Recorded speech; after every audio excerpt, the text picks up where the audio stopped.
Olá, seja muito bem-vindo e mais uma vez é muito bom estar em sua companhia. A partir de agora, você acompanha comigo as notícias do Brasil e do mundo. E eu vou começar essa edição falando de agronegócio. Uma pesquisa mostrou que a área agrícola do Brasil triplicou nos últimos 37 anos e a produção de grãos deve continuar crescendo nos próximos 10 anos. A área agrícola do Brasil triplicou em um período de 37 anos. A atividade, que em 1985 ocupava 19 milhões de hectares, se estendeu e passou a dominar no ano passado 62 milhões de hectares. O levantamento foi feito pelo MEP Biomas, a partir de imagens de satélite e classificação automatizada.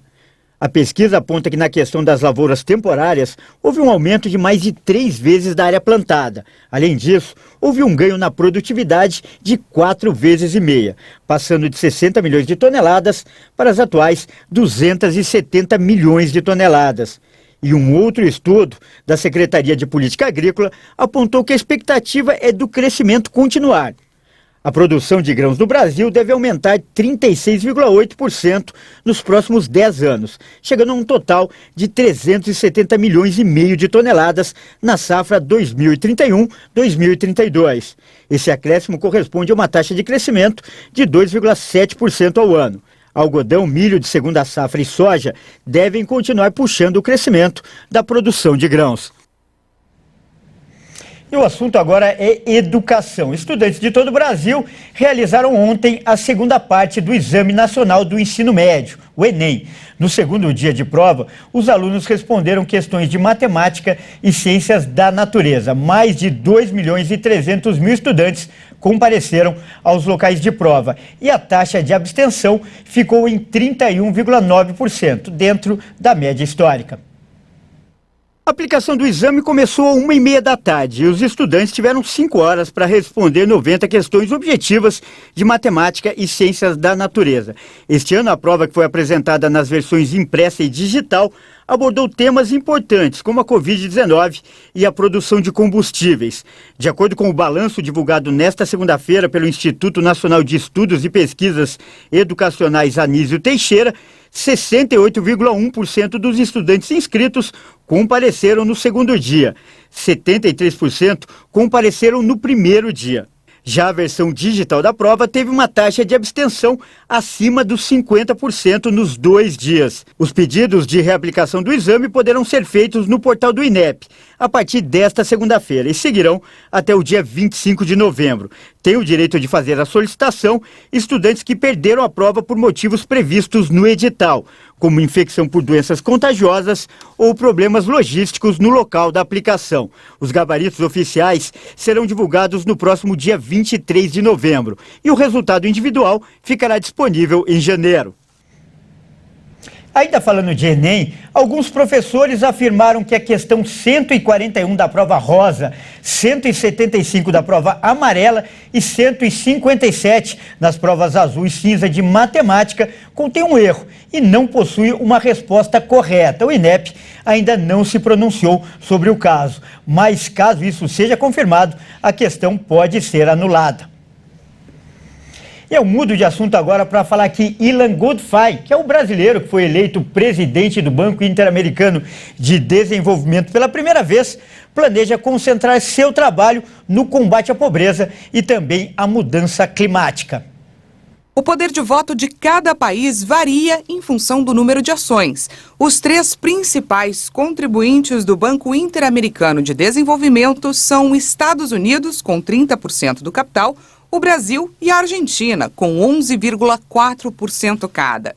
Ilan Goldfein tinha dito essa semana que suas prioridades para os próximos 5 anos como presidente da instituição eram a luta contra a pobreza e a mudança climática, juntamente com o investimento em infraestrutura. O Ministério da Economia celebrou a escolha em uma rede social e lembrou que, pela primeira vez na história, o BID será presidido por um brasileiro. Goldfein tem 56 anos e já foi presidente do Banco Central e hoje é diretor do Departamento do Hemisfério Ocidental do FMI. Em uma nota do Departamento do Tesouro americano, o governo de Joe Biden parabenizou o brasileiro por sua nomeação como presidente do Banco Interamericano. De acordo com o texto, o BID desempenha um papel vital na promoção do bem-estar econômico, social e ambiental da América Latina e do Caribe. O Banco Interamericano de Desenvolvimento foi fundado há 63 anos.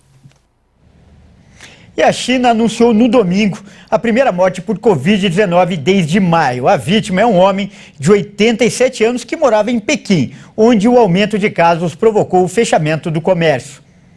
A Comissão Nacional de Saúde contabilizou mais de 24 mil novos casos positivos locais em 24 horas no país, a grande maioria assintomáticos. A grande província de Guangdong, no sul, é a mais afetada. Pequim registrou 621 novos casos. Parte da população está em confinamento em suas casas e muitas pessoas foram enviadas para centros de quarentena. Mas, ao contrário dos surtos anteriores, as autoridades parecem querer evitar no momento a imposição de restrições generalizadas a uma população cada vez mais irritada com as medidas anti-Covid. Grandes centros comerciais de Pequim anunciaram o fechamento neste domingo. Outros reduziram o horário de funcionamento e alguns restaurantes adotaram restrições. Muitos não recebem clientes, mas as entregas ainda são permitidas. A China anunciou em 11 de novembro uma flexibilização da estratégia de Covid-0, com medidas como a redução das quarentenas, em particular para as pessoas que chegam do exterior. Mas o retorno à normalidade permanece distante, com vários confinamentos, quarentenas e testes em larga escala.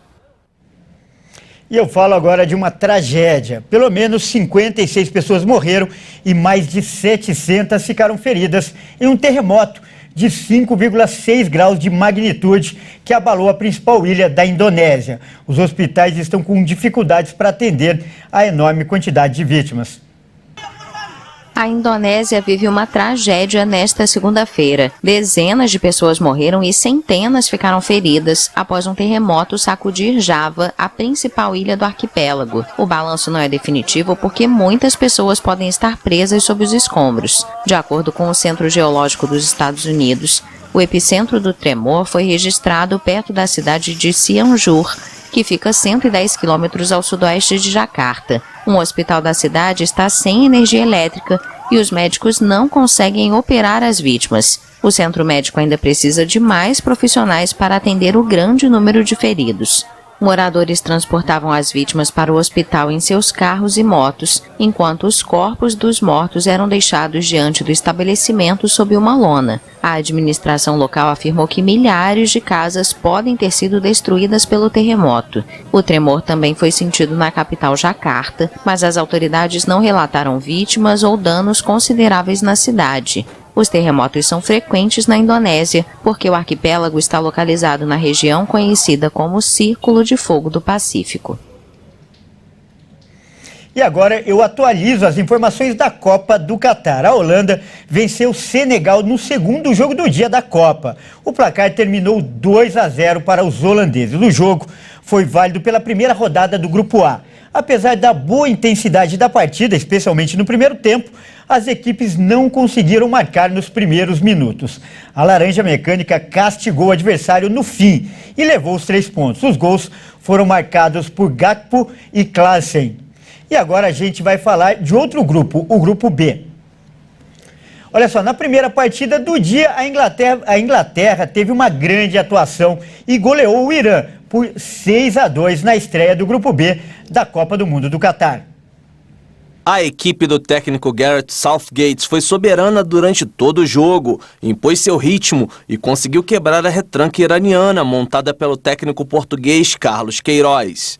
Com insistência, toque de bola, bom jogo coletivo e muita movimentação, a Inglaterra deu seu cartão de visitas na estreia no Mundial do Catar, no estádio Khalifa, em Al Rayyan. Foram 3 gols no primeiro tempo, com Bellingham, Saka e Sterling. Na segunda etapa, Saka marcou mais uma vez. Taremi descontou para o Irã.